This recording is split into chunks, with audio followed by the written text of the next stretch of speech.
Hi, friends. Back for a little more show and tell on some of the little tools and self-help things that I have that I've used with clients. And this is one that I am going to describe to you. I don't know if it's something that you can get unless you have a clinician who's trained in this model. Um, I will put a link to the creator of this product, which is the Couples Institute, which is in California. It let me explain who they are. So, if you've heard me talk about couples therapy in my other videos, I mentioned that if you're going to go to couples counseling, it's a big deal to go to couples counseling, and I encourage anybody who's struggling and wants to be closer to their partner and sort of do the repair work to find a clinician who is trained in a model. Um, Relationship counseling is covered in graduate programs, and as you know, clinicians are undergoing many years in internship with group supervision and individual supervision and cases being reviewed across multiple years. It's in my licensure, it was 3,000 hours. That varies by state, and probably like when I got my license versus now. But the point is that couples counseling, I find it's one of the areas where somebody needs sort of additional education in a model. It's very grounding for a clinician to have a model.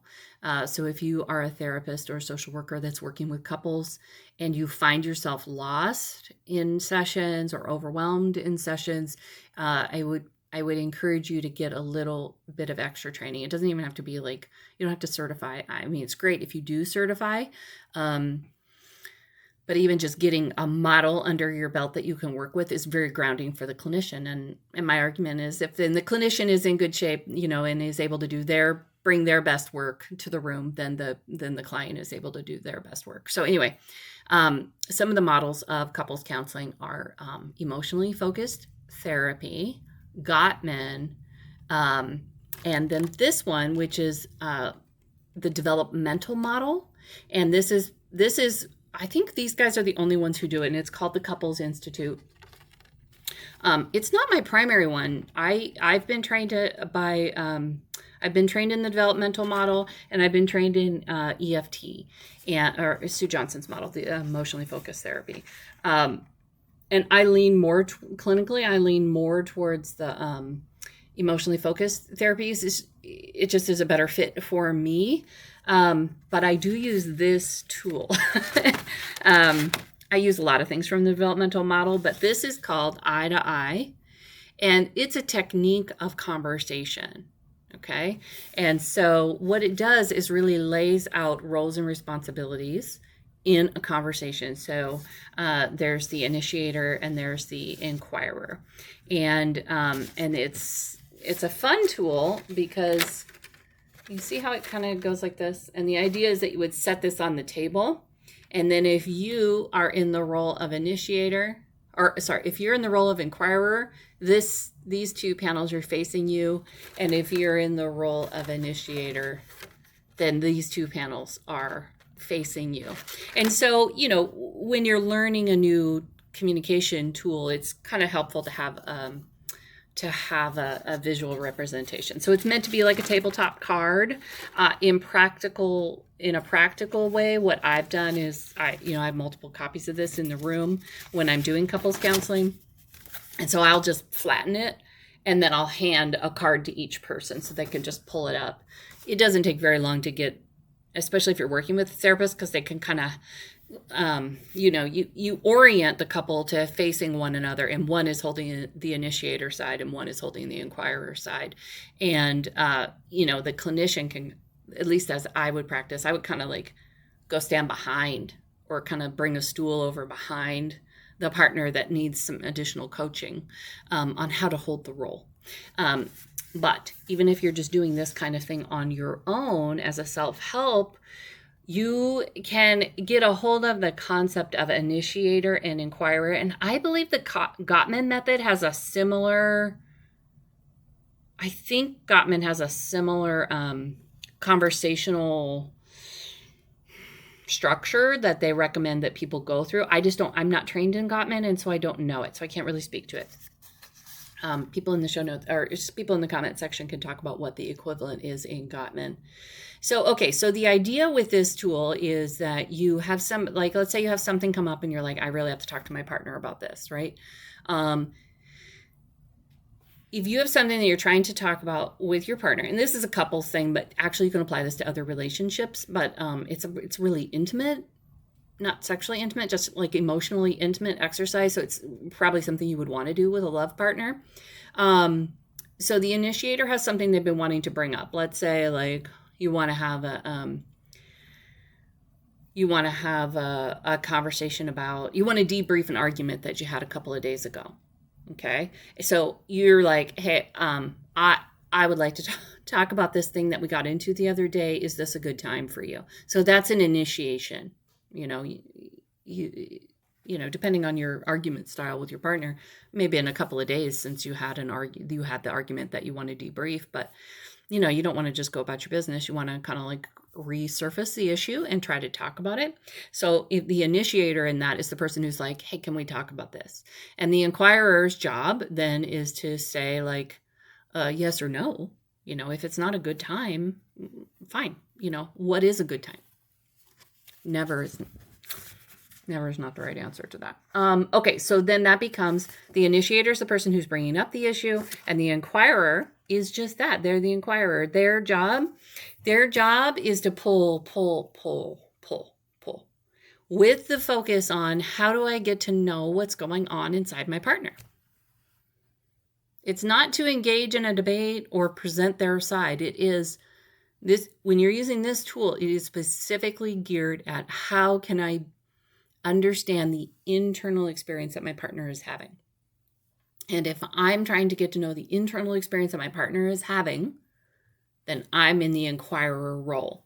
And so it talks about ways to listen calmly, the kinds of questions to ask, some little reminders, because the inquirer role, you're pulling a lot of information and sometimes it can be hard to hear, like really hard. So we had this argument and the initiator maybe is saying like, when I brought up that issue, you didn't listen to me the first 4 times that I brought it up. And so then eventually I was screaming and the inquirer might feel like explaining why they were, I was busy doing something else. Like I was attending to XYZ. That the point is that's not the time for any of that, because we're wanting to get to know what we're trying to get to know the partner, not settle the debate about who was right or wrong. It just has a different goal. There are times where you're trying to settle the debate about who was right or wrong, but that's not the purpose of this tool. Does that make sense? So the inquirer is listening calmly, and if you have trouble listening calmly, then you need to get resourced. How can I get resourced? And then I'm building out our little playlist on our personalized resource kit specifically for people who are trying to do couples counseling and they're trying to do this exercise, but they're so activated, right? We need to get that nervous system calmed down. How can you listen calmly? So you have a hard time with point 1, listen calmly, then you may need to develop some resourcing skills so you can do it. And then listening calmly, asking questions, empathizing, even if it's stuff you don't agree with, even if it feels harsh or critical, whatever, where the goal is to pull out and understand your partner. That's the goal of the inquirer. How can I understand my partner's experience? Okay. The goal for the initiator is how can I explain and be known about my experience? And then you can do some recapping. Like, I don't love the phrase, I hear you saying, but this is the time that you can use that. I don't find it organic to use that phrasing. If you do, knock yourself out. I don't find it organic. What I would probably say is, okay, so what you're saying is that like, you felt like you had to start screaming because I didn't hear you the first 4 times that you brought it up. So, you don't have to say like, I hear you saying da, da, da, da, da.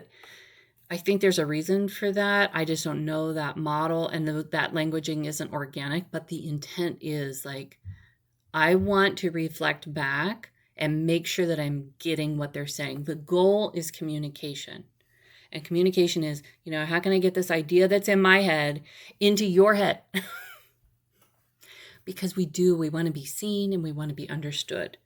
So that's what the recap is about. Now, what's lovely, okay, then also on the other side, on the initiator side, there's rules there too, or guidelines there as well. So focusing on one issue, expressing your feelings and your thoughts, of things to avoid, like no name calling, trying to avoid accusing and blaming, like this is just my, is where we have that language of, I experienced it this way. I felt disrespected. I felt ignored. I felt unseen. I felt unsafe. Like that, yes. But, name calling isn't going to be helpful.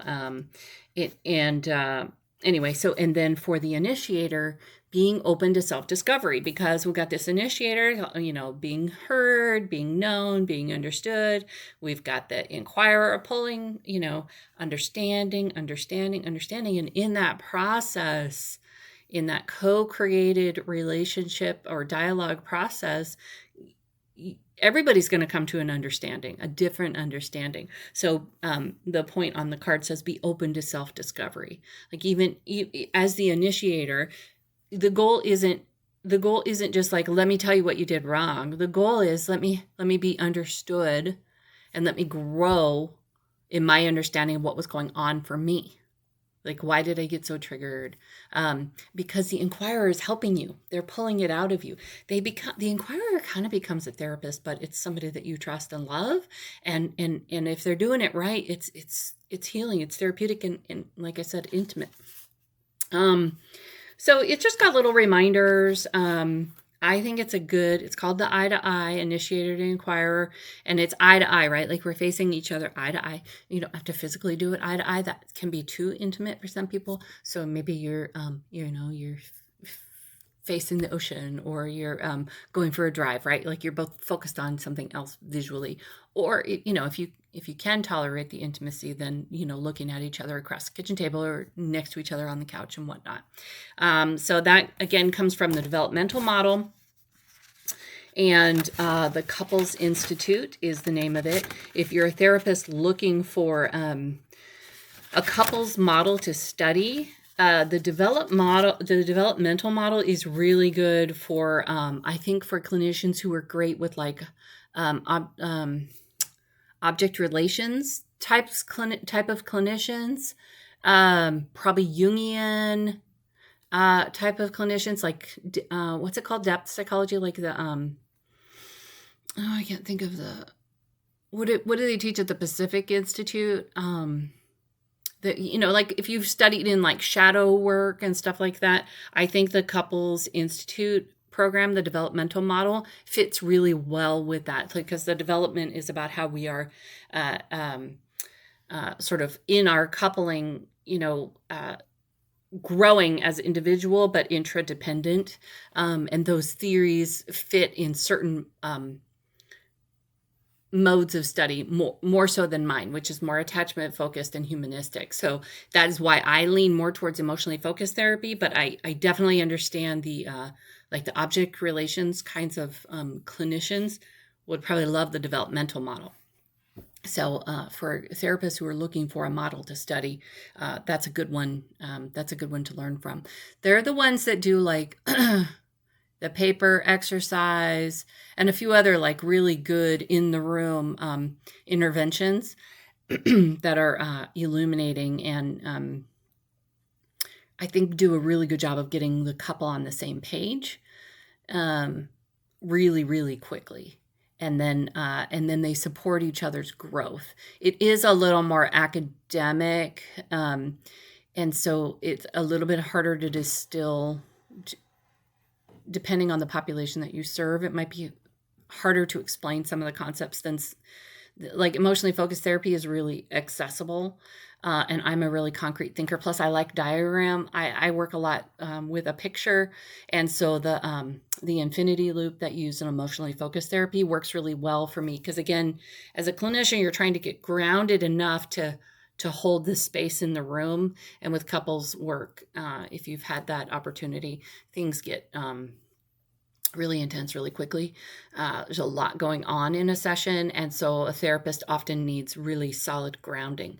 And so the developmental model, Gottman model, and emotionally focused therapy are all models. There's also like Imago, but I don't know if they teach that anymore. There's more of a theory of Imago. I don't know if people learn that as a model of counseling. Sort of something else that you might look into, but encourage any therapist who's doing couples work, if you feel disoriented or not quite grounded in a session, you might want to look at one of these models to learn in your post-grad work. And that's what I've got for you on this one. I'll see you next time.